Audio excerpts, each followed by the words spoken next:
All right, so on Slightly Ways North, we actually kind of owe ourselves pretty much entirely to our next guest. I've actually been following Ed since his original channel before RetroNtario, and I thought it was him, WNED 17, back when I was at Sheridan. But for those of you that don't know, most of our viewers are Canadian. We do have some transplanted Canadians in the U.S., and we have Americans that are just interested in Canadian content. So for those of you that have not seen the show before, basically my day job is a television producer. I do various shows live and otherwise, both for Canadian and American broadcasters. And I grew up with the shows that the rest of us in Canada grew up with. And I think that it's important to preserve that history. And I've been trying to talk to everybody that has been contributing to that history. And as far as keeping it alive and searchable and really good quality, the person that started it is none other than Ed Conroy of RetroNtario. And I've been wanting to get him on for a long time. And there was a little bit of back and forth, mostly on my end. But Ed, thank you so much for joining me. I'm so thrilled to have you on. Well, my pleasure, mate. I don't know if I can live up to that intro, but, thanks for having me. So I think most people that are going to that are watching would know, but just in case there's anybody that's come from under a rock, just give us a little bit of an overview of what you do and the channel, and just in your own words, what do you do with RetroNtario and everything leading up to it?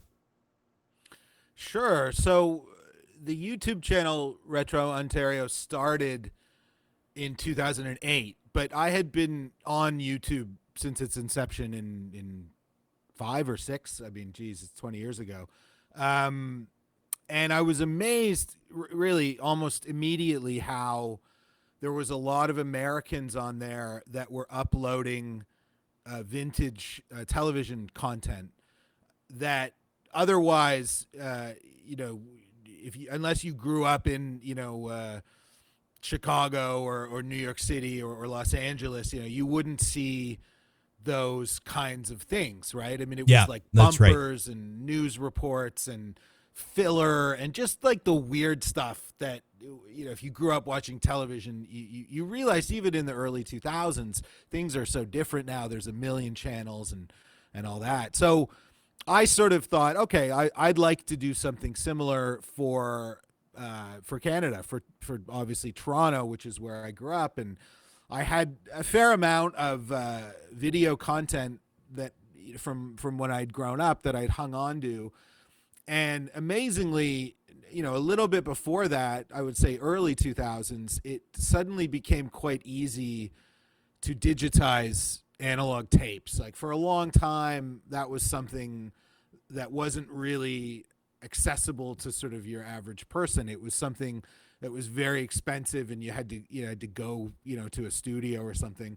But no, you could just go to Future Shop and buy a video card and hook your VCR up basically to your computer. And so I started messing around with that, and it was great. And I knew some people would be interested in it, but I think almost immediately there was this just tremendous response to this content, and I got a lot more invested in it and realized as well that there was so much of our media and broadcast history that was just fascinating, and that there wasn't that much information out there. So in addition to continuing to source these videotapes, I started to write a lot of articles for websites, and I worked for a while at the Toronto Star, and it was all about chronicling this history that was frankly disappearing very quickly, even 20 years ago. I worked as well in television at the time, and I won't say who it was. It was one of the big Canadian broadcasters. Mm-hmm. And, I was appalled at how poorly everything was archived, and how, if at all, they'd wipe the tapes a lot of the time. Well, I mean, that's right. And I try not to get, you can't really get too upset with them about that, because this is the reality it wasn't cheap. Keep the tapes. Exactly. It was it was a financial thing. A lot of these shows and a lot of these programs were not ever intended to live beyond their initial broadcast. So they were ephemeral, right? They were like one and done. So why would That's you right. hang on to the tape? But what bothered me more, I think, Corey, was that you had these archives that did exist on formats such as 3/4 inch U-matic, or even Betacam or Digibeta. Those things were in vaults. And what happened in the late 90s, early 2000s is there was a lot of decisions that were made. What are we going to digitize sort of and put on upscale to the latest format? And that's when stuff really started to get thrown away, because the bean counters are looking at a spreadsheet and they say, well, it's costing us, I don't know, $10,000 a month to store these tapes in an archive somewhere. We're never going to show them again. The rights are all messed up, and it's the old days, so there's no clear direction of who actually owns a lot of the content. Yep. So the easiest thing to do is just have a bin come and fill up the bin with the tapes chuck it and chuck them. Yep. And what was incredible is almost as soon as I was on YouTube, waving the flag about this, I started to get people that were in the industry that were tipping me off about stuff getting thrown away. And they'd say, oh, if you really want to find some gold, be at this location at 6 p.m. on this day. And yeah, I'd show up and there'd be bins just full of U-matic tapes. And so it became a bit of a guerrilla operation. And, YouTube evolved and changed. And I think everything really changed sort of around 2013, 2014 is when I would say the monetization stuff started, right? And I mean, that happened across, I think, all of social media, but it changed why a lot of people did what they did. I think before then it was a very altruistic. Certainly, I didn't get involved in it with any idea of it being a business or making money from it. I felt it was the right thing to do. But suddenly there was a lot of other people in that space that were only interested in the money or in the clout. And so it got really crowded, right? And people started popping up everywhere. And anyways, I mean, I flash forward, nowadays it's much more important to me to be a storyteller, to be a historian, and to talk about all of this stuff in a much broader context of production history, cultural history, why it's important. And I think, bigger picture, unfortunately, Canada, because of its location in the shadow of the mighty United States, we have all these just remarkable media stories that are kind of forgotten or obscured. And it's a combination of things. There is this very Canadian feeling of not wanting to brag about it, of not wanting to make a bigger deal about the things that we did first, or that's fair, that we did better than the Americans or than the Brits or whatever. So yeah, it kind of fell into it, and it's not what I set out to do, but it has sort of become a full-time operation. We're across all social media now. I have a book coming out next month that looks at very closely at children's television, which is obviously one piece of a much bigger story. But it's great now. I think the time finally has come that there is now an appreciation of all of this, and certainly an audience that wants to know more and wants to celebrate it. So that's sort of a very long-winded response to your question of what I do. Well, the other nice thing about it is because you were the first, and because you were doing it for what and I think a lot of people would consider the right reasons. It's also rightfully made you the go-to expert for, basically any media outlets that want to do stories on it. Because you did a great bit on TVO. It was, what was it, last year, something like that? It wasn't that, like, it was like a year or two ago. I can't remember if it was on, I'm trying to remember. And I think they had you on the agenda once or twice too, didn't they? Yeah, I was on Steve Pakin's show, The Agenda, talking about, bigger nostalgia and how it pertains certainly to TV Ontario. But yeah, no, it is always great to be an ambassador to talk about it. And I think because I did work in the industry, it gives me, I understand a lot of the nuances maybe a bit more. But at the end of the day, I'm a fan. Like, I'm a fanboy. I grew up, I'm Gen X, so I grew up in front of a television with 28 channels, I think, when I was young. Lucky you, I had like 4. I had like 4. Well, maybe 6. Sorry, I didn't mean to interrupt. No. I mean, I think what I always go back to is that this was a time, and I don't want to be like the old guy talking about the good old days, but it was like this for a lot of things, but especially for television. It was a universal experience. Like, we all watched those things simultaneously. So when, JR got shot on Dallas, the next day, that's all that anybody talked about in the playground or at the water cooler, whatever. And that carried on, from the beginning of television until the early 2000s. Now, everybody's watching stuff on different platforms at different speeds at different times. And I miss it. I miss that feeling that we were all, having the same experience at the same time. There's a million different channels. And I mean, to me, I guess I'm sort of the old guy as well, because to me, a little after, but not that much after. So for me, it was, TVO Kids. Well, just before TVO Kids. So I'd say for me, mid to late 80s, early 1990s, like 1990, 1991. So for me, it would have been like I was already watching stuff when the Crawl Space came out.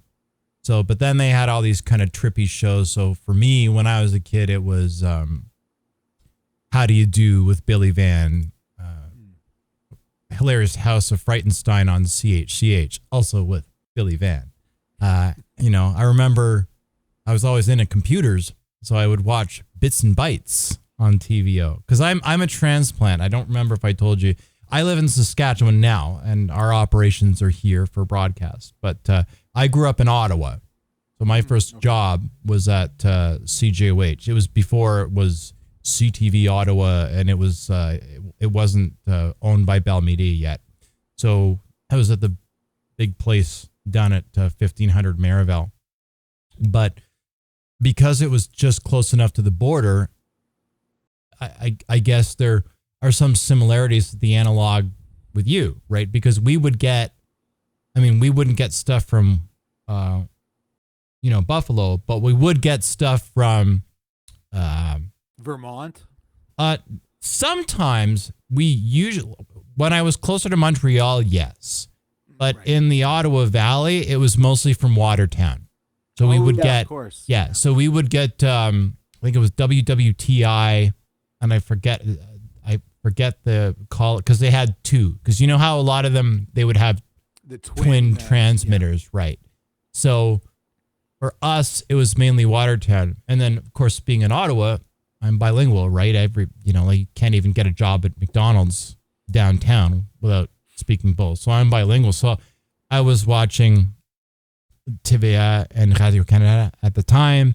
So you'd get all the English stuff on CBC, like Fred Penner, and then the stuff on TVO. And I was watching like How Do You Do and read all about it, which still gives me the creeps, by the way. I actually thought because some of those shows did apparently air in Saskatchewan on like SCN, which I guess is now a city station. But a lot of them didn't. A lot of people here, they have no idea who Pokeroo is.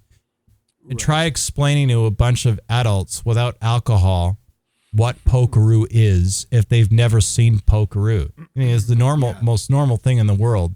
But all these shows, that was sort of the vintage that I remember.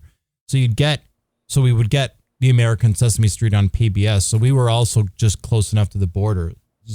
I'm going on and on here, but it's the same idea. I mean, everybody would watch the same shows, and because you only had a couple. So that was what you talked about in the schoolyard, for sure. And I think for children's shows, it was even more precious because it was still kind of ghettoized, as it were, at the time, in the 80s, right? I mean, it was like you had the morning block, you had the after school block, and then, of course, you had Saturday morning, which was like the showtime. That was Global's domain, and Global's got it. All the cartoons were on Global. It seemed like Global's got it. Well, they had the budgets, right, to outbid everybody else. They did, yeah. But that all, of course, in '88 with the advent of YTV, that all changes again, because then you suddenly have a dedicated 24-hour, 7 days a week station just catering to kids. And then, obviously after that, Family Channel and Teletoon and Treehouse. And, we're now into the era. Now kids don't even care about television, right? It's YouTube and streaming and TikTok. And these things are all dinosaurs, which is very sad. But, I always try to bring it back into television is really the greatest telecommunications technology that existed before the internet. And so you have many generations of people that are still alive that are going to want to talk about that, and certainly talk about how it affected them or, changed their lives, made their lives better. And that's, just where the old man stuff comes from, I guess, now. Well, I think there's a lot of people sort of that miss that shared experience. And it's also very interesting to me to see some of the, not the renewed interest, but just how much is available. Like the stuff that Retro Kid does. Like they have these really nice hoodies and things, Walk with Yan and Today's Special and TVO and whatever. I mean, there's a lot of interest in this stuff, and a lot of it is pitch perfect. It looks like it could have been made then. But in the early 2000s, late 90s, people would just look at you like why would you want something like that? Like I barely remember it. It's like a fever dream. Yeah, no, it was a dark time, the early days of the internet, because you think about now, people just go right to Wikipedia, or they go to IMDb, or they go to Reddit, or whatever it is when you want to learn about say a TV show or a film or something. Oh, sure. But back then, there were, I'm sure you remember, things like GeoCities pages. I had one, the really ugly one with the neon text and hot pink on the background. Yeah. Yeah. So, and it would be like a postage size screen. Yeah. That would maybe have 5 seconds of video or 10 seconds of video. But even that seemed like, wow. Yeah. Somebody else out there knows about, read all about it, because you're right. It felt like, was it a fever dream? Did it actually happen? And yes, now I think too, to put it in context, it's the Gen Xers and the elder millennials are now old, right? They're in their 40s and That's 50s. Right. And they've got the spending power, and they frankly want to celebrate those lovely memories, because things are kind of shitty right now, They are. I mean, it's interesting. And I remember talking about this with one of my friends the other day, and it's sort of like, there's some stuff for sure, regardless of eras, some stuff holds up really well and other stuff doesn't.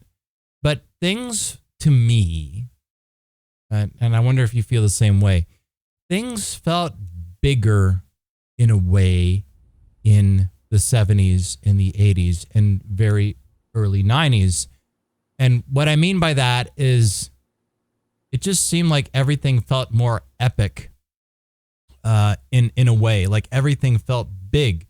The technology was not, couldn't do any of the amazing stuff that could be done now. But at the same time, you had to really think about what you were going to do with these big analog cameras, because in order to get something that could be watched, you had to plan it to a certain point.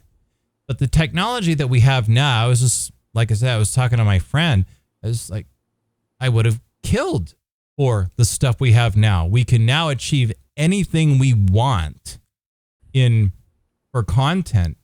And by all means, it feels like we should be able to do the most spectacular stuff. But because I don't want to say it's easy. It's easier to get to something presentable without having to be overly creative, maybe. Something looks presentable. But it also, because it's easier, maybe there aren't as many people pushing themselves. And maybe that's why a lot of the stuff that's out now doesn't feel as special. There's some stuff that's special, but I don't know. I'm probably not explaining very well. No, I know. Listen, I know exactly what you're talking about. I think a lot of people would agree with you. I agree with you. I think limitations are a good thing. When you were working with those old cameras, or imagine, editing, trying to edit things on A/B tape on the Betacam SPs. You had to really, like you said, you had to plan it out. You had to think about it. You had, the thing that I always go back to, and this maybe affects film more than television now, but television is it affects it as much as the way that these things are lit. When you see how just awful, there's just no understanding of how to light things anymore. No 3-point lighting or anything. And it wrecks everything, whether it's an interview with somebody or a $1 billion Hollywood movie. I don't know, how that happened. It's just one of many things that got lost. It's weird, isn't it? Because it's so weird. It's like they don't teach them 3-point lighting. And here's what else is weird. There's some shows. I'm just sort of feeding off your point, I guess. Now, there's some really, really nice color grading I'm seeing in some of these shows, especially some of the ones that you're seeing on Netflix and Prime and whatever. But the lighting seems kind of flat. Like everything is soft flat, light. Exactly. Yeah, there's no depth of field to anything. Yeah. And it's so simple. Like you pull up these scenes and you look at, I think I saw something recently. We're talking about the new 28 years later film and showing it side by side to 28 days later, which is 20-year-old film. And it was just remarkable how flat the modern one looked. And it's all shot on iPhones. Great. But I go back to... You still light it properly. Yeah, exactly. Well, when you've got that kind of money, there's no excuse, really. No. But, I think, too, this is going to be a huge issue with all this AI content, right? That's starting to pour out of every orifice. And it looks like it, too. Looks weird. It looks terrible. It looks... and yes, everybody says, "Oh, it's going to look better," and it will. It will look better. But I go back to the great film director Francis Ford Coppola. Mm-hmm. I don't know if you remember. He had this great quote, and I think it was in the 80s, and he said that now, this is like circa 87. Yeah. Now that home video cameras are cheap, right? Now that you can go and go to Eaton's and buy, $150 Sony home video camera. He said, we're going to start to see like 12-year-old kids that make epic films that will win Academy Awards. And I think there was this idea that, oh my God, we've liberated the technology, from the studios, and now the regular guy or girl on the street can go out and do this. But the reality is it never happened, and I don't think it ever will. I think nothing will beat a little bit of hard work and planning and having a good idea, obviously, to start it all. But the technology is not going to magically make things better. No. Right? You still have to know how to light. And, you want to know what I tell people? Sometimes I get people that ask me and they go, you'll get kids, 20 something. So at this point, to me, they're kids. Get off my lawn. But every so often I will get somebody that asks me what I would consider a good example of lighting would be, either with constraints or without constraints. And you know what I tell them a lot of the time? Not that it's super, super, super 3-point or anything like that. I actually tell them Math Patrol. Oh, wow. And you know why I tell them that? That intro? This is this is Sid. This is the only disguise that we had in his size. If you look at it, they have a nice spotlight, and that you've probably been in those studios on TV. They are small. They did a really good job dealing with that space. And a lot of the stuff that they did with TVO back in the day was very, very, I would almost call it impressionistic, where totally. It would be lit against black, right? And in Math Patrol, you have a really nice spotlight, right? Because he's supposed to be outside on a street corner or whatever, but he still had a highlight. And there was still an attempt at dramatic lighting. And they did it in a few things, have a light from under, have a Klieg light, have a fill, yes, it was on video and it had a videotape look, especially when a lot of them were still tube-based cameras, but they didn't look flat. And you can get a lot of texture, even if you don't have a film type resolution, just by doing something interesting with the light and putting it somewhere else. And a lot of stuff that TVO did was filmed, and that's like their studios are weird. Like they were very narrow. They didn't have a lot. They weren't super wide or super deep, but they were high. Mm-hmm. And you don't really think of it at the time as a kid. But then when you start kind of doing stuff and start working in television and whatever, and you're having to work up, and you go back and you look at it, it's like, this was shot here, and this was shot here, and this was shot. The Math Patrol, any of the inserts for today's special, any of the like Cucumber, like any of those, they're all very different. Although I think Cucumber was actually filmed somewhere else because they didn't have enough room. You'd know more about that than I would. But a lot of the stuff that they filmed or taped, I should say, like the multicam stuff in the 70s and the 80s, was very interesting in how they would light things, even though it was basically, just videotape. Yeah, I mean, it's interesting. This comes up in my book quite a bit, the difference, the production methods of TVO versus CBC. Because the CBC had these massive studios, right? And, yeah. Doing these variety shows or Wayne and Schuster or whatever. Mm-hmm. And the kids shows had access to all this stuff. So it was, whether it's Mr. Dress Up or whatever, they had, a lot of gear. Whereas TVO and a lot of the people that I interviewed that worked at TVO said, we, as you pointed out, it was like a shoebox.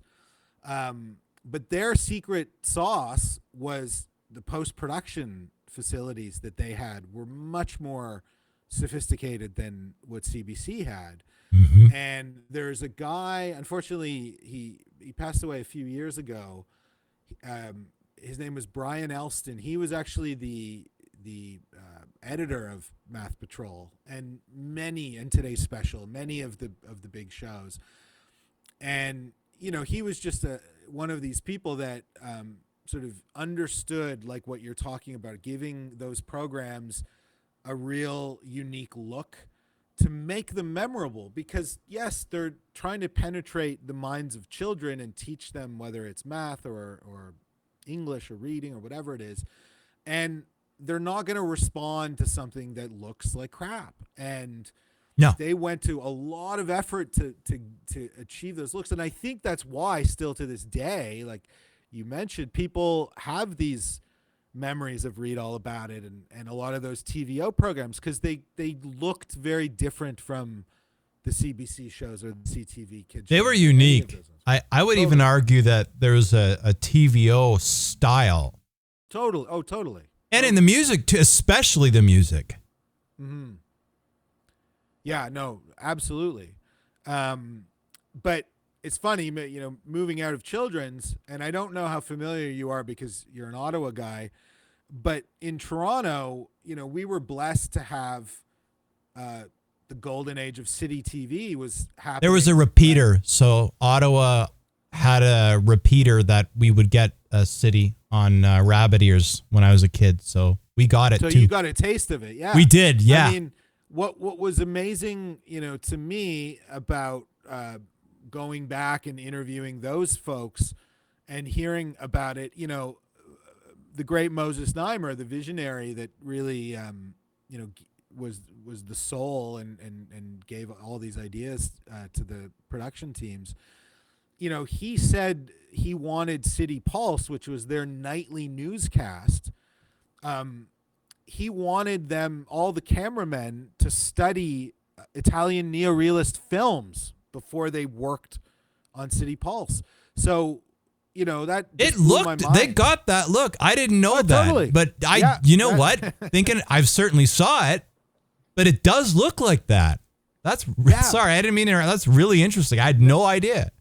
Yeah, that and you know, I always say, people ask me what is the best sort of Polaroid of the era of, say, the 70s and 80s in Toronto. And it's I always say City Pulse, like, without a doubt. I wish, if there's one thing I wish had been retained, it was like every single daily episode of that news program, because not only do you get, okay, this happened today in the city, but just the coverage of everything was insane for a news program, and they had no money. That was the other thing. I mean, CBC News and CTV had their news divisions they were huge. They were massive. Throwing money at them. But the City TV guys were like a guerrilla outfit, basically. Mm-hmm. So yeah, I mean, there's like I said, there's so many great stories and anecdotes and people, and I you know, I love nothing. Is more interesting to me than meeting the people that were there in the trenches and hearing their war stories, and then having that context when you look at this stuff now. You say, now I know why this isn't just simple nostalgia. Like, nostalgia is obviously a massive part of it. Oh, for sure. But there was a real art in a lot of these things. It wasn't just our memories, you know, wanting to go back 50 years. Yeah, exactly. And, you know, it's funny that you mentioned City Pulse. And one of the things that I felt was, looking back on it, like old school City Pulse, like early, late 80s, I can't remember any other news program that you could see everything. They'd follow the camera through the studio and you could see everybody working, and everything was open concept. And it was like the great Canadian oil change of television news, because you could see everything. It was almost like everything was glass. I mean, it wasn't, but you know what I mean? Like, you could see everything. They weren't hiding anything. And that, I remember when I was a kid, I thought that was fascinating, that you could see them at their desks, and every so often they'd say, here, come with us, and we're going to go into the blah, blah, blah newsroom or whatever. And they would show you. You could see everything. You weren't locked to a set and a desk where everything was blocked out. That I remember when I was a kid, thinking that was the coolest thing in the world, and probably was one of the things that maybe contributed to me wanting to work in television, amongst other things. That I remember about City Pulse was very interesting to me, that you could see everything and everybody was working and it was all wide and open. Even when they were sitting at the desk, you could see them working behind and people taking phones and whatever. The same deal with Much Music, another Znaimer brain genius. Exactly. And it's funny because there's a lot of appreciation for Much Music, but it seems to get left out of the conversation that Much Music was an evolution of City Pulse. Like, it started in the news and then that became the house style that then ported over to Much Music and Bravo and all of the other, pieces all of the empire. chum. But if you want to trace it back, like that's really where it started, and it doesn't always get its due. It's on my brain because I'm thinking this right now. I'm working on probably my next book is going to be about City Pulse. But that's awesome. That would be fantastic. Like a book that's just about the history of City Pulse. Yeah, I think it's due, man, because I think agree. As well, you look at the absolute the fury that a lot of people have that's directed at news now. And, there's not a lot of credibility, unfortunately, with the news divisions anymore. There's not. It's one of the reasons I left. For sure. And a lot of it they brought on themselves because I think, as well, it was not just City Pulse, but I think back in the day, a lot of newscasters, the on-air talent were hired because of the types of individuals they were. Mm-hmm. And then at some point that changed and it became, you had to look a certain way. Yeah. And you had to have a certain kind of slick, way about you. Yeah. And then they all end up looking exactly the same. They all talk the same. And they do. So. Yeah. And when you're looking at these things now, I'm not trying to denigrate because like these people work their I know asses that. off, but everything kind of, nothing stands out anymore. Whereas I remember very clearly, even as a child, that, it was like you could sort of tell what kind of household it was by what evening news they watched. So like my friends who were like super kind of posh, they watched CBC News. Yes. The National with Milton Nash. Yeah. And then the kind of blue collar, like working families, their dads all watched City Pulse, Mm-hmm. And it was scrappy and it had an unbelievable like humor about it as well. Like it would be really, really funny sometimes. Yeah, they had a little wink, wink, nudge, nudge, and I love that too.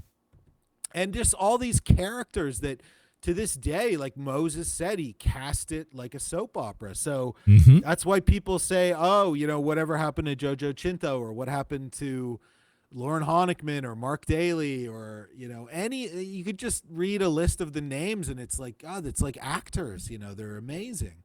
Mm-hmm. So yeah, it was, I consider myself so lucky to have been young and grown up with that stuff. Going back to something you said about, imagine being a child and having access to everything now. I mean, yeah, like I think about when I would miss an episode of something, in the 80s, I missed Knight Rider last night. And it's like, well, you're never going to see that again. Yeah, that was it, man. That was it. And I remember somebody telling me, oh yeah, there's like a big evil truck and it's a guy driving the truck and he looks exactly like Michael Knight, but he's like an evil Michael Knight. And I'm like, this sounds like the coolest thing ever. Yeah. And I'm never going to see it. Like, fuck, how did I miss that? And then now, there's a 24-hour sub streaming channel that is just showing Knight Rider like 24 hours a day. So yeah, I mean, we're spoiled, absolutely spoiled for content now, but why is it that it still feels like we're not quite satiated? Whereas before, when we didn't have hardly anything, we felt good about it. We felt like we were getting it. I don't know. Maybe, I don't, that is a really interesting question. And I'm glad I'm not the only one that's been kind of banging my noggin trying to figure that out. I've got a couple of theories I could throw by you, see what you think. I wonder if, I guess there's a couple of glib ways that we could probably approach it, as well as maybe more academic ones. I suppose if one wanted to be glib, I mean, maybe unintentionally, maybe it was because we just didn't know any better because we didn't have access to that stuff. But I suppose if we expanded upon that a little bit, I suppose you could say, when you know that something is going to be coming out and you know that you have a window of opportunity to tune in and enjoy it, you maybe are going to savor it that much more because you know that if you miss it, you're not going to have that opportunity again. So it, in a way, it maybe subconsciously forces you to really kind of see, and you know that you're not going to get to see it again, right? So you can't really go, you know what? I'll just tune in some other time, because there isn't going to be another time. And maybe sometimes there will be a repeat. But as you say, once it was on the air and it aired, that was it. You know, you would maybe tape it on your VHS or beta, depending on, you know, what you had at the time. And sometimes you could watch it later. Whereas now, trying to remember this interview was, you know, you think after working in animation, as long as I did, that Eric Goldberg was the supervising animator for the genie in Aladdin, which you probably already know. There was a guy in the early 2000s when I was at Sheridan in the animation program. There was a podcast called the Animation Podcast, and he was on it, and he actually made a very interesting observation with respect to reference material in the same idea. Not that it was referenced when we were kids, but he was like, you know, he's like, one of the amazing things about the technology, so this would have been probably, I guess, 2006, 2007 or whatever, whenever this came out, he said, one of the most amazing things about the world that we're living in is that if we want to watch a movie, if we want to watch a cartoon, you know, Superman from the, you know, 40s, 50s, whatever, we can watch Care Bears. He didn't say Care Bears, but basically, it's a double-edged sword. The most amazing thing is that anything we want to see, we can watch whenever we want, which is magical. He said, but the worst thing on the flip side of it is also that, because when you have access to something whenever you want, it takes away the specialness of it. It doesn't necessarily take away the value, but when you know that you can kind of go back and whatever, you can go, I can just take a little bit of it, and it's always going to be there. But if there's the danger of it not being there anymore, then you're not necessarily thinking, oh my God, it's not going to be there, blah, blah, blah, consciously, but you know you caught something and you're enjoying it, and maybe that's part of it. I don't know. That it's interesting that you mentioned that. No, I think you're right. Something else that my good friend Phil Guerrero, better known as PJ Phil. I'd love to get him on here. I just can't figure out how to get a hold of him. Oh, I will connect you. That would be awesome. I would love to have him if he was interested. He is hands down. He is the funniest person I know. You won't even be able to conduct your interview because he was one of my favorites. Crying with laughter. Snit Station, YTV. Yeah. He's a legend. He's amazing. And he's got a lot of really interesting ideas, just about theory of television. But one of the things he talks a lot about, I totally agree, is that, when we were younger, because there was those just small programming blocks for kids. This is before YTV.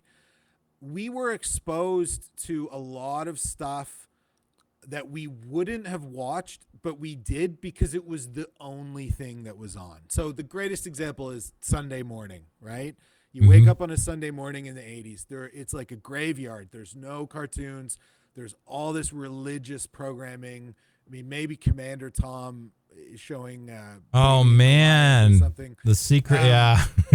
But you watched it because it was like, yeah, well, it's TV, so I'm gonna watch it. So you ended up seeing a lot of things like documentaries or news programs that if you had a 24-hour, if you had YTV back then, you would have just been locked on YTV. Like, yeah, you wouldn't absolutely be looking at all that other stuff. And I look at my kids now that are just locked into whatever it is, like a YouTube channel or a particular streaming service, like Disney Plus or something. They're not accidentally seeing the end of like an Ingmar Bergman movie that was on before Ghostbusters cartoons. You know, like we were exposed to a lot more stuff out of our comfort zone when it was a small programming block. Now, I mean, you got to, everything is out there. We're spoiled for choice, but you have to go out of your gated community to find it, right? You're not going to run into something that is you weren't necessarily thinking of and going, hey, that's really cool. I never really would have thought of that. That's really neat. Like you sit and flip channels and you're like, that's cool. That's cool. I didn't know that I would ever be interested in that, but that's actually really interesting. I think I want to know more of that. But when you're locked in and you're not consciously going, I want to find something different, which, let's be honest, a lot of people don't. In a way, it can't, I won't say it does, but it can limit your horizons. Whereas when you're kind of getting a smorgasbord of stuff while you're waiting for what you are intending to watch, you might actually catch something else cool that's completely different than what you would be watching, and then get into that and expand your horizons because it was put in front of you. Absolutely. And a great example of that was with TVO. They had this 6 o'clock every day, Monday to Friday, they showed Polka Dot Door. Yeah. And then at 6:30, I think Tuesdays and Thursdays it was Today's Special, and Wednesdays it was Fables of the Green Forest or Dr. Fables Snuggles of the Green Forest. But man, that takes me back. They had this nice 1 hour sort of child preschool friendly family block. Yeah. But then at 7 p.m., shit got real on TVO because it did. On Thursday nights they had Doctor Who. Yes, and, I remember that. Has yeah. a very, kind of frightening opening sequence. Yeah, it was creepy. It was a cliffhanger show. So every episode, it was serialized. So it would start and it would be some kind of peril, like a monster attacking somebody or something blowing up. And it's then scary. It would be adventure. Doctor Who's scary. It was scary as hell. And so you had all these kids that are, coming down off the sugar high of Today's Special, just thrust into this terrifying British science fiction show. And I know it was a hard cut too, man. They didn't give you any fan. This was before, before the crawl space even was a thing. It was even there. Yeah, I was just like, they would just throw you right into it. They just rip off the Band-Aid. All right, here, we're just going to scar you for life with Doctor Who. And that happened, right? And then the Elwe Oost programs, Saturday at the movies. Yeah. That was the first, sort of interaction I had with black and white classic Hollywood movies. It was, again, that Magic Shadows came on. Magic Shadows. Right after that trippy animated intro, too. Absolutely. Well, there were lots of them on TVO. But no, the Magic Shadows intro takes the cake, right? Yeah. It's not just the animation; it's that piece of music is so evocative. Yeah, it is spooky. It's beautiful. It's beautiful, but it's a little disturbing. But you're transfixed with it because it's like I don't know what you'd call it. like a dream or a nightmare or somewhere. You're not quite sure what it is. Dreamlike is absolutely right. Yeah. And so, yeah, like I miss all of that. I understand why that doesn't exist anymore, but I think all of those things contribute to why we are interested and why other people are interested in going beyond just, say, buying a DVD of something, or, I don't know, listening to a podcast, right? You want to know, you want to know more. You want to know why you still think about Magic Shadows. It isn't just like, oh yeah, remember that stupid thing that was on. It was like, no, that had some kind of meaning in my life. Mm-hmm. Well, what's kind of interesting is the fast channels I'm finding kind of interesting, because like you go on Roku, it's almost like a lot of them are just playlists, but I guess if I were to play devil's advocate, I almost feel like the fast channels, in a way, some of them are starting to evolve into that. And I'm noticing more and more people are doing that. I don't know if we can ever recapture what it was like in the 70s and the 80s, but I've been finding it very interesting, the live channels, like the fast channels that are on Roku. It's like, well, I don't really feel like going on demand, and I'll just see what's on. I wonder if that'll evolve, and it does have the potential to give us a little bit of a flavor of the way it was when we were watching TVO and CBC and that back in the day, because it's essentially it's a linear television station with different stuff. And some people are starting to get sick of the VOD thing. It's like, well, I don't know what I want to watch. There's so much. It's like it's like when you go into the Max Milk. Okay, well, it's all Circle K now. It took me long enough to get used to it not being Becker's. I used to go, my mom used to give me allowance, and my brother, we would go to Becker's and get a popsicle for a quarter. Good luck getting a popsicle for a quarter now. Anyway, but yeah, it's I have some high hopes for the fast channels, because I think more and more people, I think, are starting to go, well, geez, I don't know what I want to watch. I've been working all day or whatever, and most of these TVs now have Roku right in them, and you don't have to pay for them. You just go, whatever, screw it, I'll just put on Roku. And if you don't feel like it, you can just kind of channel flip. There's a guide, but it's kind of like it. I'm just like, this kind of reminds me of old school TV. It's not exactly like it, but it's interesting that, it's not going through a transmitter or rabbit ears. It's going through the internet, but it's an interesting flavor. What do you think of that?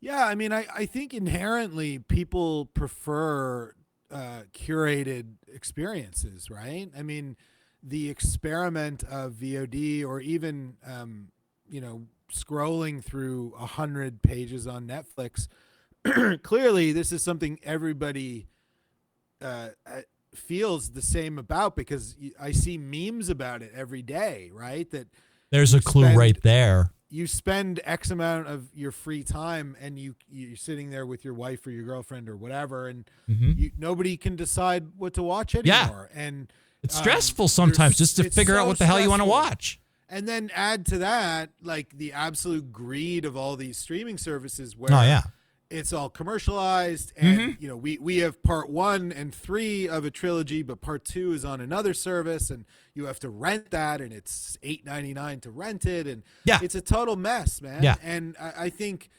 exactly the fast channels, or even I see YouTube is really pushing YouTube Live, and getting these. I've certainly been contacted by some of these. Maybe they're a little dodgy, but these entertainment outlets that want to try to recreate, like, let's do like a 70s service where you too, huh? Yeah. Will have they'll go and buy the probably cheapest chips now to get a bunch of 70s action shows.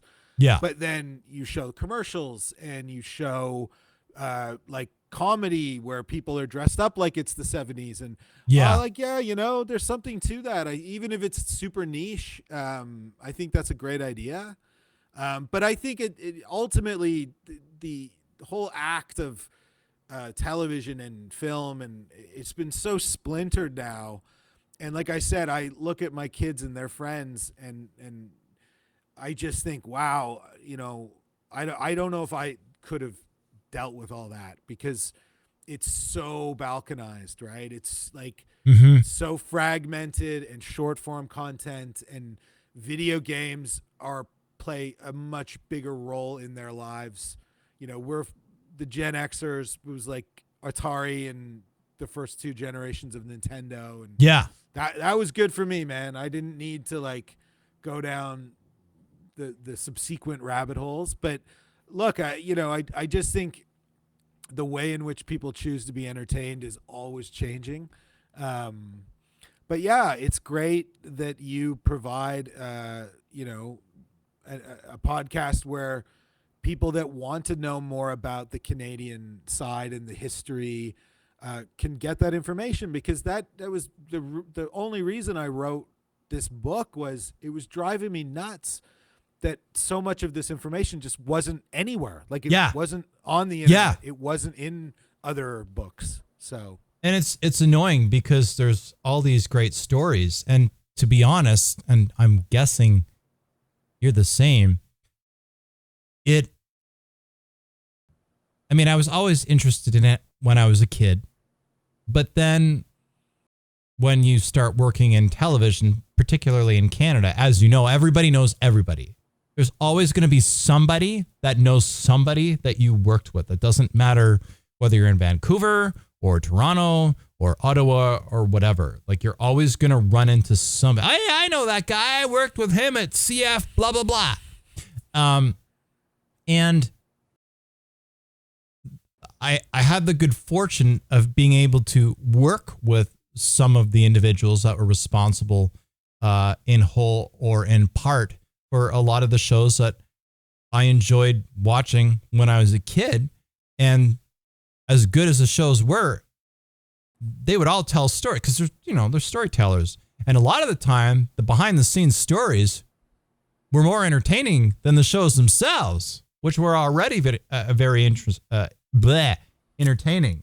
And so I thought, well, I just want to hear what people have to say and get to talk about what they don't often get asked about or get to talk about. And people have been very gracious, which I'm very touched by. Actually, Fred Penner, he shared a great story about when he was a bar musician in Winnipeg in the 70s. That was a lot of fun. And Paul Chatto, that was a hoot. That was a lot of fun. Mr. Canoehead himself, Canada's greatest aluminum superhero. And the first guest I had was Eric Nagler. And I was always a huge fan of Eric Nagler. And I watched Sharon, Lois, and Bram, but Eric Nagler was the guy because he was like the cool uncle.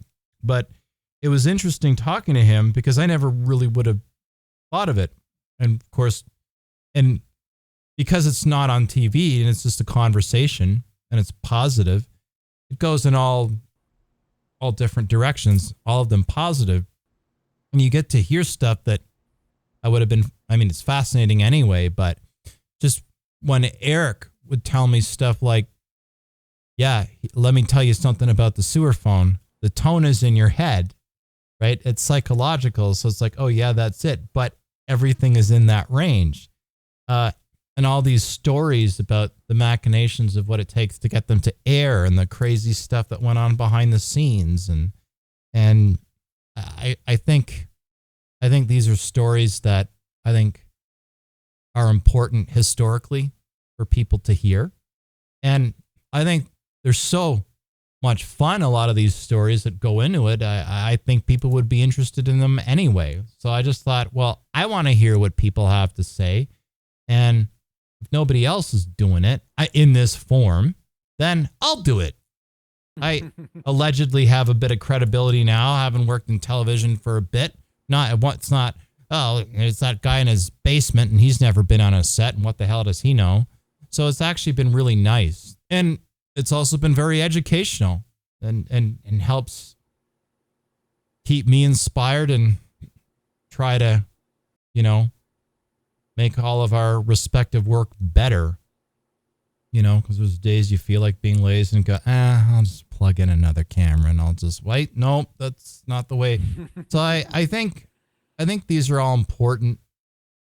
And I think that I don't think people realize that weren't there. I don't think they realize how cool a lot of these stories are.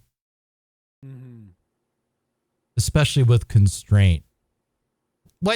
You know what I mean? Like, I'm guessing to some degree that's why you kind of did this too, because hey, there's all these amazing stories and people don't get to hear them. Yeah, and I'll tell you mentioned him earlier. A big inspiration for me starting all this back in the early 2000s was Billy Van, because he was actually a friend of my father's. He just lived. Oh, that's awesome. Down the street from us, but. I mean, I'm not probably telling you anything you didn't already know, but his final days, his final years were awful, right? Like he couldn't get a job anywhere. That's not cool, and that's very so Canadian. So Canadian, right? Like, yeah, all these awesome things. Screw you. You have no value. It's horrible. I hate it.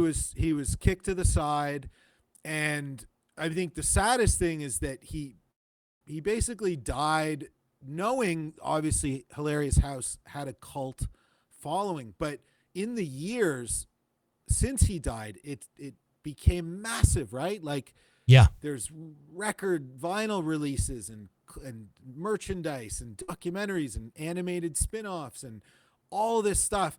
And he died thinking, that he was a failure, that he hadn't done anything that anybody was going to live on. That's really sad. Talk about it. It happens here all the time. It happens here all the time. Sorry. I'm getting worked up about it because I've seen it and it really bothers me. No, it bothers me. And I think I haven't seen it yet, but I'm interested to watch the new documentary about Degrassi, which is playing at the film festival right now. Yeah, I want to see that one. I don't think I'll be able to make it down to Toronto to see it. I'll have to find a way to see it after. It'll go on streaming, but I think from the sounds of it, it goes really into that, right? Into the fact that you had these people that were non-union actors that became well known around the world, right? Like Degrassi was shown, it was huge in the United Kingdom, and huge in Australia, and huge in America, like huge. And they got paid nothing. They ended up going back to work at, Mr. Sub or whatever, and they don't get any residuals. Typical. So it's a very sad thing, and yeah, that's why we do our part to make sure that the creators always know that they did have a huge impact on all kinds of people that went on to do all kinds of other great things. So, that's what it's all about. Yeah, that's the thing. And I mean, I don't know why that's the case. We make all this amazing content in this country, and then it's just so quick to kind of I suppose there's a little bit of that in the US too, but it's not the same thing. It's like you can have an entire body of work. I mean, Billy Van was in everything. He could play any character. He could do any voice. There was nothing that guy couldn't do. I mean, Americans would know him from, I guess, Frightenstein, because I think it went into syndication, didn't it? Did it go on a U.S. syndication? It did. I think he was probably known in America for the Sonny and Cher show because that's fair. He did a lot, he tried, but it's like he could have been Jim Carrey. Yeah, he absolutely could have been. He was a little bit before, he wasn't in the right place at the right time. But, I think that's the other thing, right, is on the opposite end of the spectrum, you have in the 90s this explosion. Really, it starts with the SCTV people. But, yes, Myers and Carey coming in the 90s, becoming like the titans of Hollywood box office that are coming out of this world that we're describing where nobody cares about you. And and then we all like to say, these traders or whatever that go and sell out and go down to Hollywood. Well, if you're not supporting somebody, what do you think is going to happen? Exactly. You can't keep beating people. That's the one thing that drives me crazy. And yeah, I know I'm getting worked up, but I'll put my emotion on my sleeve here because I feel very strongly about it. And sorry, I didn't mean to interrupt. But yeah, it's this idea that we do there's all this amazing content that has been done in Canada, and we do it on a 10th of the budget. They did it in the 80s, 70s, whatever, on a 10th of the budget, and all these amazing shows, and even now, it's like people do amazing things and they're getting no support. They get no support. They get no support. They get cast aside in Canada. No, it doesn't seem to matter what amazing things that they do or how many stations they've been on or whatever, and then they're trying and trying and trying and trying. And then they finally go, well, geez, you know what? The Americans or the British or whatever, they appreciate what I've done. You know what? Screw this. I'm out of here.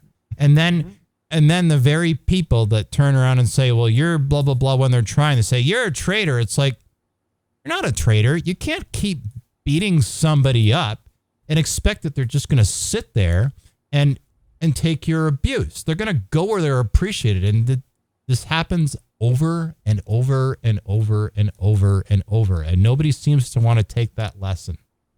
I'm glad it's not just me that has drives me nuts.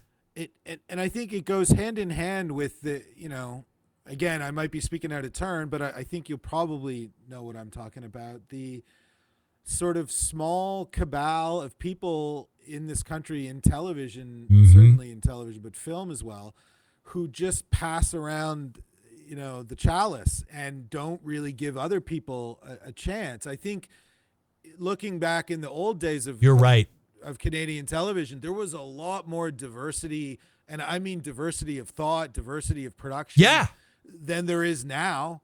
Right? It's the same people that are basically taking all of the tax dollars that are allocated for these productions, and it's their buddies, and it's a sycophantic little world. It really is. You're not in it, man. You're out. But I like there's nobody's honest about that. They'll turn around and they'll say, they'll say, yeah. But there's a lot of people, I think, fighting against that now. I don't know what you think of him, but this guy, Matt Johnson. I know that name. I don't know him personally. I know the name, but I can't place. He's done a couple of films. Okay.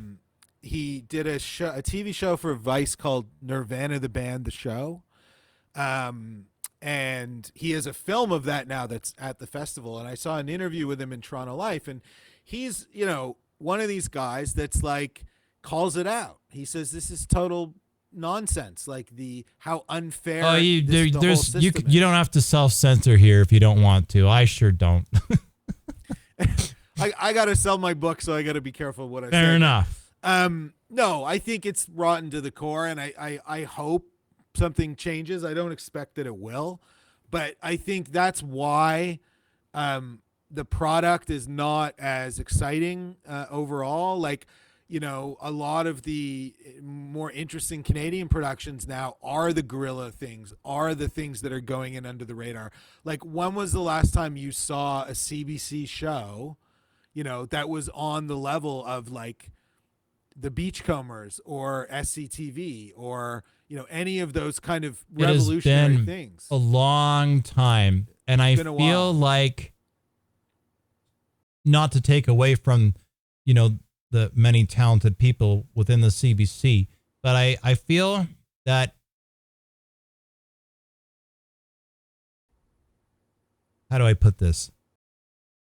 It seems like every 10 years, CBC finds a way to be cool, and then they're not cool, and then they're cool, and then they're not cool. But I feel like for the last 15 years, anything that is interesting or innovative, or they're more interested in checking boxes on a Telefilm Canada than form than the actual content itself.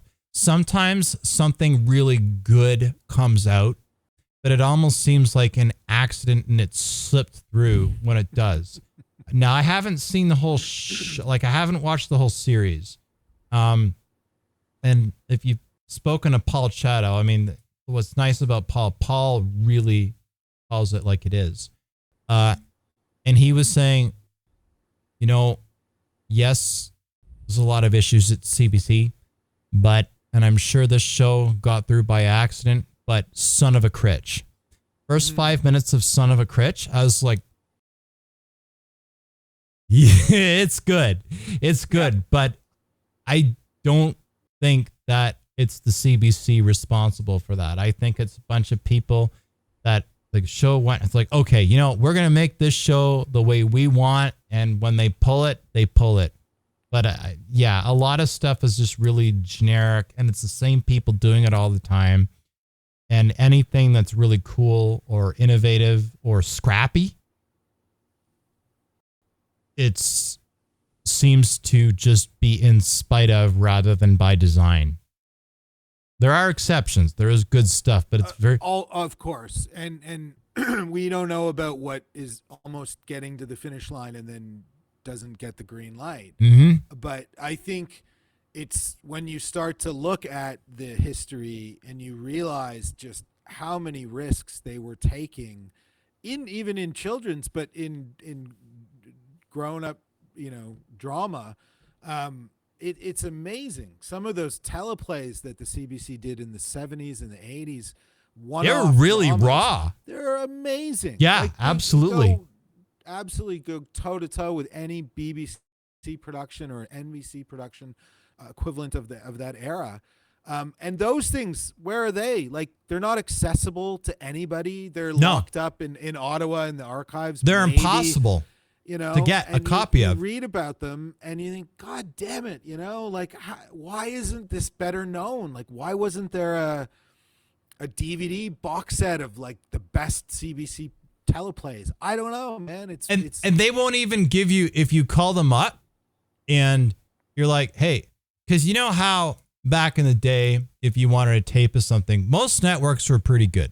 If it wasn't available and there weren't any license restrictions that forbade them from doing it, they'd be like, yeah, man, it's a $75 dubbing fee, right? Because they have to take a suite and then make a copy of it, and you'd pay your $75 and then they would take an hour or whatever and they do a transfer for you. CBC, not that I'm trying to rag on the CBC. I love the CBC, but I'm just calling it like it is. I'm in syndication, so I don't have to watch my tongue like I used to. And I don't. I'm fair, but yeah. So the CBC, they'd be like, I had a couple of friends that were working at the CBC in Ottawa, and they would get, and in Toronto, and they would get calls for some of these teleplays, and it's like, look, I'll pay, $100, $200, $300. I just want a copy of it. Like, no. It was almost like it was a principle to say no.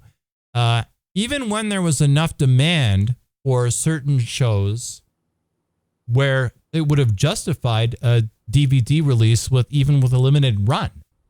I would love to see, while I'm on my soapbox here, I personally would like to see, this wasn't a teleplay, but I'd love to see Seeing Things released on DVD. And maybe it was and I missed the memo. No, that was an awesome show. Amazing show. And, so prophetic, ironically, because if you remember... No pun intended. No pun intended. Each season was only, I think, 6 or 10 episodes. So yeah, it was like the production mode that is the normal thing now. Yes. Like on Netflix, they were doing it. And I think it was...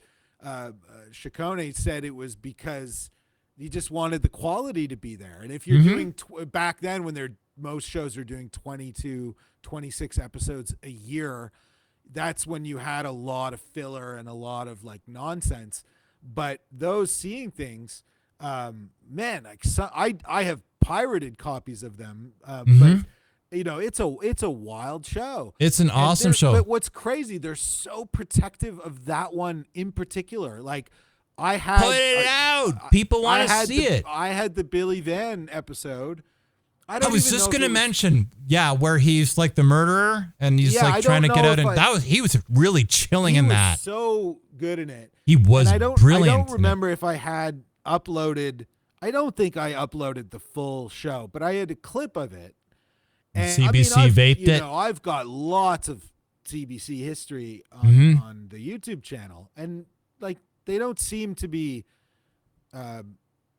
bothered about it. I would hope not, because it's done in well, that's it's good. Done because but that one in particular, like they went after me, and I even got an email from somebody saying, "Don't fuck around with Stranger Things or with Seeing Things."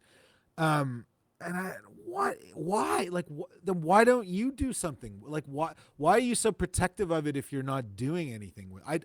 The whole thing was very strange. This is about 10 years ago, mind. Yeah. But it stayed with me, and it kind of spooked me into like not even bringing that show up anymore.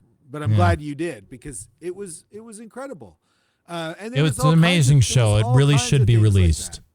There's all kinds of things like that. And, you know, when I do work sometimes with various film festivals, and quite often they will dig up and get the rights to screen a one-off teleplay. And there's one with James Earl Jones, when he passed away, was shown. And it's a absolutely amazing piece of drama. Like it's like set in a room. And, you know, I remember people just walking out after the screening saying, like, how did I not know about this? Like, this is a remarkable piece of Canadian television. Yeah. So, yeah, I mean, we got our work cut out for us. There's a lot more that can be done. I do see a change in, certainly when I started doing Retro Ontario, people like the broadcasters, they certainly, they weren't against it, but they weren't helpful. Yeah. And they would kind of, you know, brush me off. But, you know, now it's younger people working there. A lot of them don't remember any of this stuff because they weren't around when it was made. So there isn't that, like, we've got to keep it behind, you know, the vault. And in some cases, you know, TVO, for example, incredibly helpful when I was making my book, and they opened up their photo archive to me and let me use anything I wanted and didn't charge me. And they were so supportive. It was TVO wonderful. is like, awesome. Amazing. And it's funny because one of my old colleagues from CJOH, he's now the chair of the board. So we were geeking out a little while ago over that. Chris Day, he's the chair of the board. I used to work with him at CJOH back in the day. That was a long time ago. Chris is awesome. I'm sure you know, CJOH is so important. I mean, a lot of stuff. But Carlton Productions, and you can't do that on television. But wasn't a lot of the archive destroyed in a fire? I mean, I've heard conflicting stories about this. In fact, I was there. There's a lot of interesting. I actually saved quite a bit personally through that fire. I was still at that was where I got my first job. Max Keeping hired me. CJOH was very interesting because they I would say that Studio A was the largest soundstage in between the Montreal-Toronto corridor. And they were quite with it with respect to syndication. And as I'm sure you know, they had a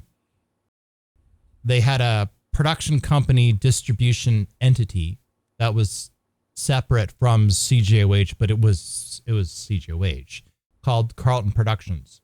And that really kind of kicked into high gear with You Can't Do That on Television, when Jeffrey Darby and all sort of brokered that with Nickelodeon.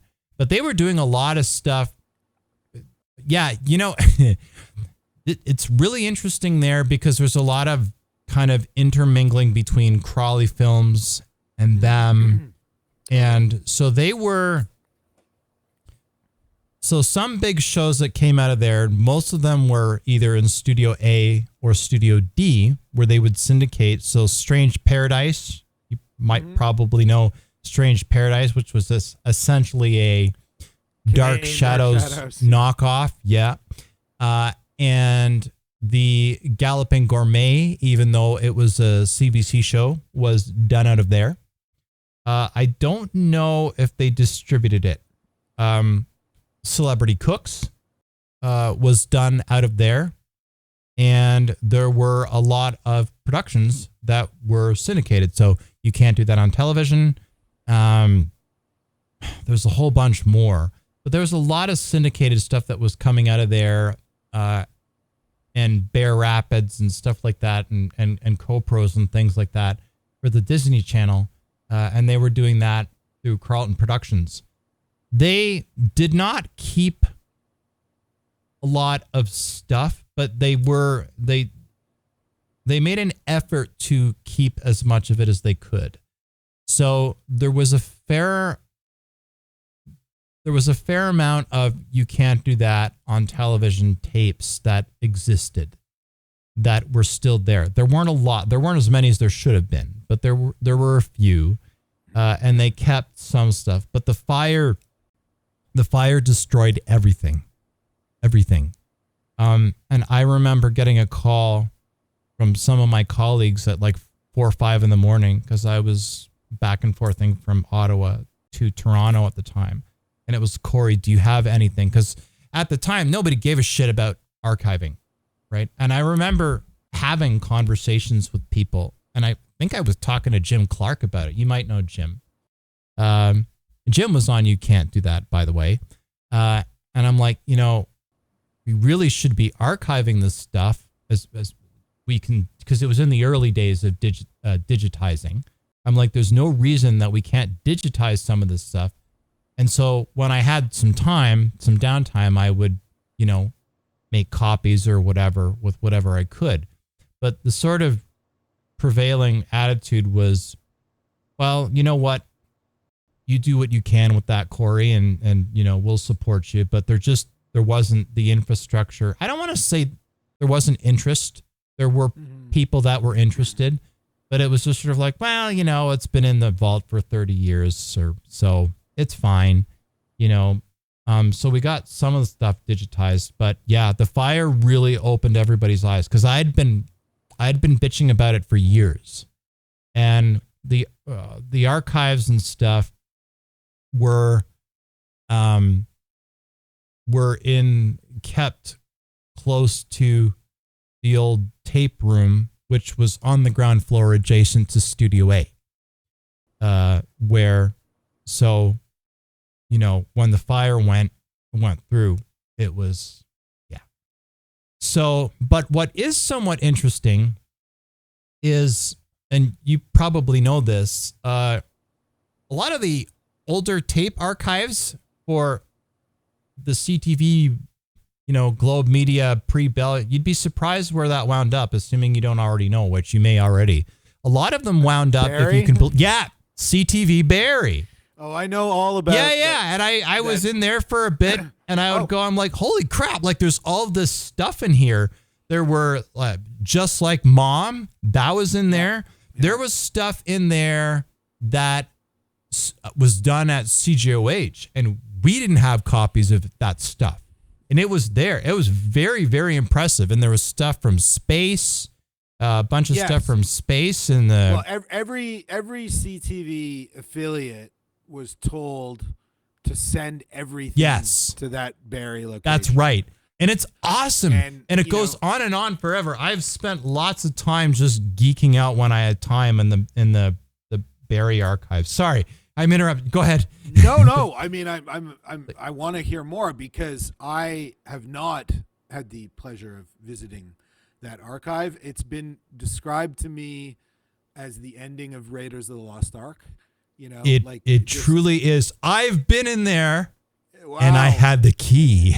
And you're talking about it because yes, everyone else is very, very tight-lipped because, I don't give a shit. I don't work at Bell Media anymore. My understanding is that there is a lot of stuff that yes, there is contractually shouldn't be there, but is. And what doesn't make any sense I didn't sign a contract. Well, no, but what doesn't make any sense to me, Corey, is if it's obviously not free. They're paying money to house it there. They are it, But why are they? What are they like? What's the master plan? Because it doesn't seem to me. I don't think there is one. In doing anything with it. I don't think there is one. I have a theory about this, and see what you think about it. Because the one prevailing thing was that when I was there, I'm bumping my mic here. I think other than it being an archive, I don't think anybody really knew I don't think there really was a plan.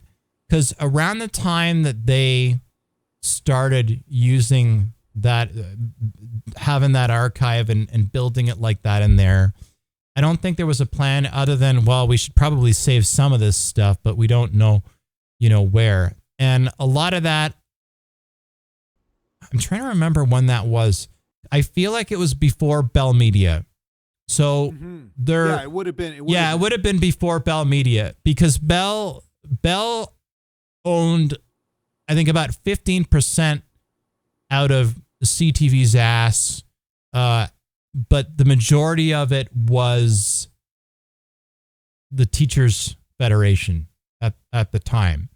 And so there were a lot of shows where, and you actually hit the nail on the head earlier. So there were a lot of shows that the legalities were clear as to who owned what when the stations were still affiliates. But when they became O&O, owned and operated, you know that, but for those that are listening and don't know what O&O is, owned and operated stations that are not, it kind of got murky. So Bell kind of left it, and I think maybe they thought that they would do something with it, but it was already sort of set up. So I think what happened, I think it's equal parts just not having a plan, not caring about it, maybe the new owners perhaps. I don't know. This is all conjecture, and just rights being really complicated. Because a lot of these, actually, I should back up for a minute. So as you probably know, Ed, in the 70s, in the 80s, in the mid, like the CRTC had one of the reasons that Canadian stations had so much local programming for each affiliate was because the CRTC had a requirement as condition of broadcast license to run the minimum of, I think it was 50 or 60 hours of local content per week. And as you know, that is a huge, huge amount of programming. That's a lot of programming. And so a lot of the stations, the affiliates, they didn't really care about retaining the rights to it because they just needed to make their quota of the 60 hours. So you got guys like, people that I've known and worked, like Kevin Gillis with Bang Bang You're Alive and other stuff from CJOH. And this wasn't CJOH, but CHRO in Ottawa, with, Take Part and all that stuff with, you know what I mean? So they just, as long as there was enough content to air, they didn't care. So a lot of the rights were very kind of, the ownership was retained. Some cases there were some kind of agreements that were sort of scribbly, so it made it very difficult. So a lot of the time, any licensing agreements that would exist for a lot of this programming that was local a lot of the time in intent and then went on to the network were contractually locked to that particular entity. So in this case, the CTV network. Now, so let's say you have a program agreement from 1983 that says, okay, we have 13 episodes or 65 episodes or whatever of something else, maybe. I'm just going to use it as a random example. Something else like a local CGOH show. I don't know if that was ever syndicated. I don't think it did. But we're just going to use it as sort of a purely academic example, right? And be like, okay, well, its license agreement might have been for local, but might also give CTV, the network, the right to have certain rights for national broadcast that possibly in perpetuity might be a license period, might have weird things, but they would be tied to that particular legal entity that existed at the time. But as soon as the stations become O&O and technically becomes a different company, your parent for that arrangement legally changes. So what starts out as a relatively clear-cut legal license, like agreement, suddenly is no longer applicable. And this is why you have a lot of programs that could air and would run all over the place, and they would have separate arrangements with YTV or whatever back in the day.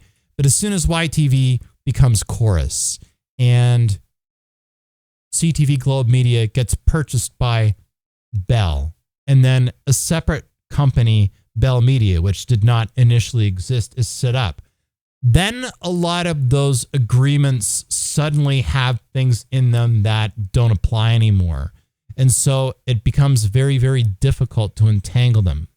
So I think what happened, that's why I say I think it's a combination of, if you'll pardon my language, not giving a shit with certain people, a combination of just the legal landscape changing as a result of these broadcast entities literally being a different legal entity. So by name and asset. So the original agreements don't apply for various technicalities anymore. And some of the individuals either may no longer be with us, or may not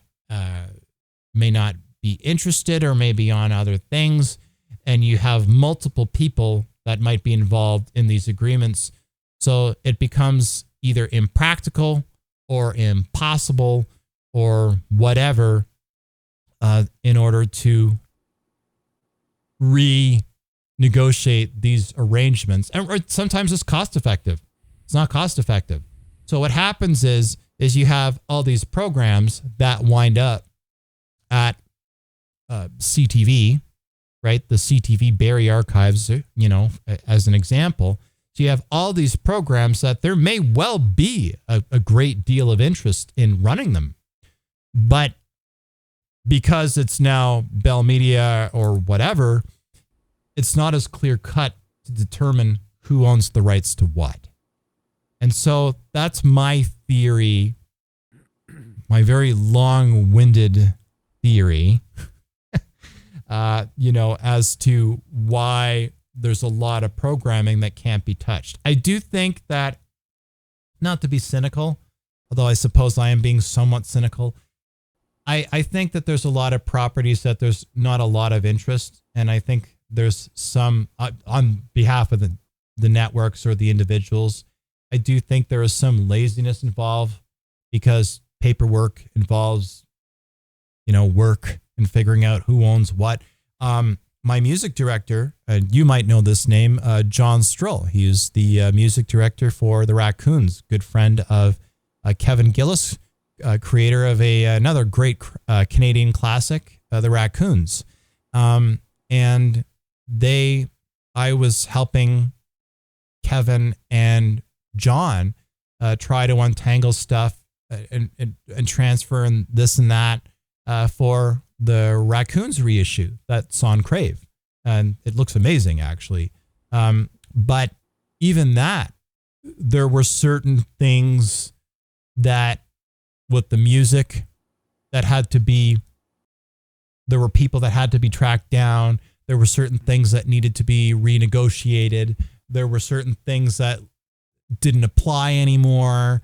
And a lot of it just became just things that had to change to be relevant and legally compliant with the legal corporation entities now being what they were. And Raccoons, in retrospect, not even in retrospect, Raccoons was relatively simple. Was relatively simple. So when you have other stuff, RoboCop the series, there's another good example. That was, I think, Skyvision, and Kevin Gillis headed that up too. And then John was a music director on that. And they've been trying to get some stuff going with relation to RoboCop the series. And they've been working on it. And, there's some stuff I can't talk about with it. But the long and the short of it is that we've been all working on it. And there are some things that look like they might finally go. And then there's other stuff that John and I and Kevin and, and have been trying to just for years. That's actually my phone. I'm not, so just in case you're wondering if I'm retro. Yeah, that's Run With Us is my ringtone. I apologize. I'm actually using my phone as the, well, the good news is if it winds up in the podcast, I won't get sued because I'm friends with all the people involved with that song. But yeah, I'm sorry. That was a very long-winded. I think it's just that it's complicated. That's the long and the short of it. Good old no doubt. Facebook, it's complicated. I think that's all it is. But it's all there. But what makes the part of it that doesn't make sense to me is that, I witnessed firsthand Bell Globe Media post acquisition of Chum City fill up dumpsters, multiple dumpsters with master tapes of programs like fashion television, media television, I would say programs that have an incredible cultural relevance. Oh yeah. Yet at this archive in Barrie, I'm to believe that there's, mountains of 2-inch episodes of Uncle Bobby Show. So I don't know why, for example, that was there's some pretty amazing stuff in that archive. Right. So and there's lots of 2-inch in there. Or 1-inch, sorry. Maybe you answered it by saying there is no rhyme or reason to what is kept there and what is thrown away. You're assuming that everybody making the decisions are smart. There are smart people there. There are amazingly smart people. I mean, in broadcasting, but there's some pretty friggin' dumb people too. No, but even not even going there, just what makes sense financially, that tends to be what drives all of the decisions, whether they're bad or good. It just doesn't even make financial sense, but yeah, I think hope one day that will all be uncovered. I think it will. I think, and this is just conjecture on my part. I personally think that eventually all this stuff is going to get released because eventually whatever power trips that may or may not exist, there's a point where it's too much effort to basically, hoard the toy box and just go, you know what? Just Freaking, if it's that important to you, then you just take it. I think eventually this stuff is going to come out in whatever form that it is. What's nice is, we've got companies like the Shout still exists, but there's a lot of more companies that are like Shout Factory that are really working hard to come out with these awesome compendiums of these awesome shows. So I think that eventually we might have to wait a little, might have to wait a while, but hey, it's been 20 years. What's another 5? I do think eventually those that may be holding on to this stuff are eventually going to give up and say, you know what, if you guys want this crap that badly, it's not crap, but they might see it as crap, then just have at it. Just here, just take it. Take your candy and just shut up. It's like, okay, hey, I'll take it. I'm cool with it. It's like, maybe, this is history. And so, yeah. So again, I'm getting very long-winded here, but yeah, I guess to summarize, yeah, you're assuming that there's a rhyme or reason to it. There is for some stuff. There's a lot of stuff that there isn't.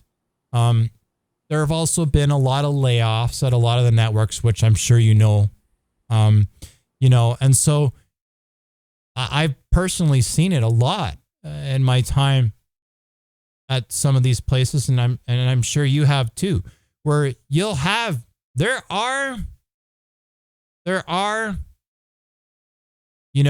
history television buffs like us that are and were in power, but then there'll be like a new regime change, and there were people that I know of that were working on a lot of this stuff, very passionate about it on the inside, and we're working very hard on it. And I was always quick to, beat the drum when I was there, whenever something came that there was an excuse for something archival, and then they would disappear. And there'd be somebody else. And then there'd be somebody else that would come in and go, hey, this is cool. This guy was working on this. And then they're gone in the next wave of layoffs. And so, but the thing is for all this garbage that you see with this stuff, the work is never undone.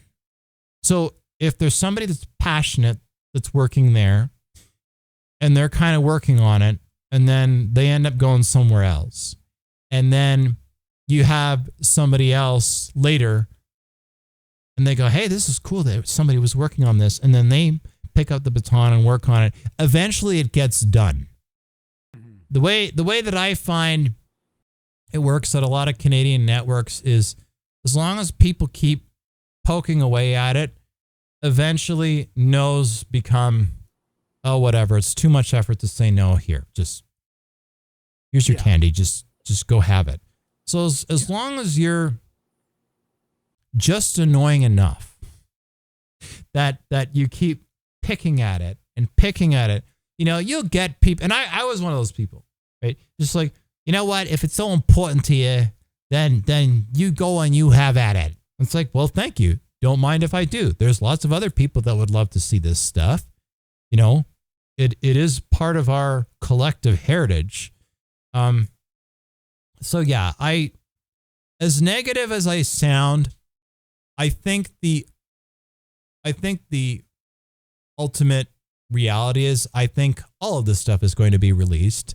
I think there are more and more and more people that are becoming passionate and vocal about this stuff, more allies, I suppose, if you will, that are also working at the network or networks and are discovering this stuff, right? Because sometimes you have, television, you're always working on a million different things. And a lot of the times you're working 16-hour days and you don't have time to think. And then you've got reporters that are coming to try and barter with you for edit time, right? Because they've got to, that's not so much with computers anymore, but with tape. Remember the days of like, hey, I need some edit time. Well, I have a suite. Maybe. So yeah, I think we're getting more and more allies, and I think we're also getting more young people that are looking for something different that are working at these places and they're really digging some of this stuff and go, hey, this is really cool. This is really cool. This Teddy Ruxpin, that's actually pretty rad. Reboot. Even some of the funkier stuff that's sort of really a product of its time, as if those shows weren't. Like Just Like Mom. Remember Just Like Mom? Well, they did reboot that one. They did reboot that one. But a lot of the original masters are still floating around. Mm-hmm. Just saying. I think all of this stuff is eventually going to be released in some shape or form. I really do.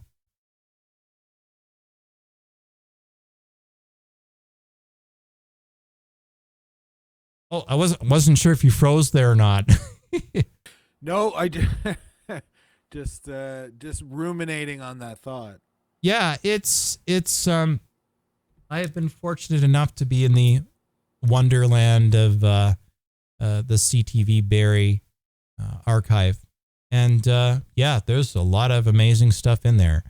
And I think eventually that's going to be mine. And that's not the only place there's stuff either.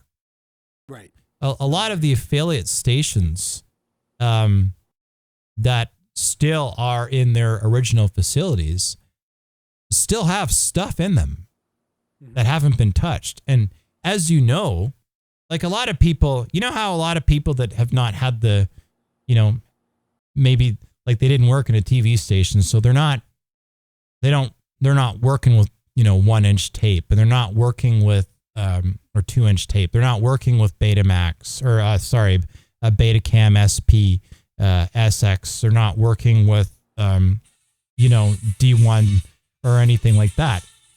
They're not working with that.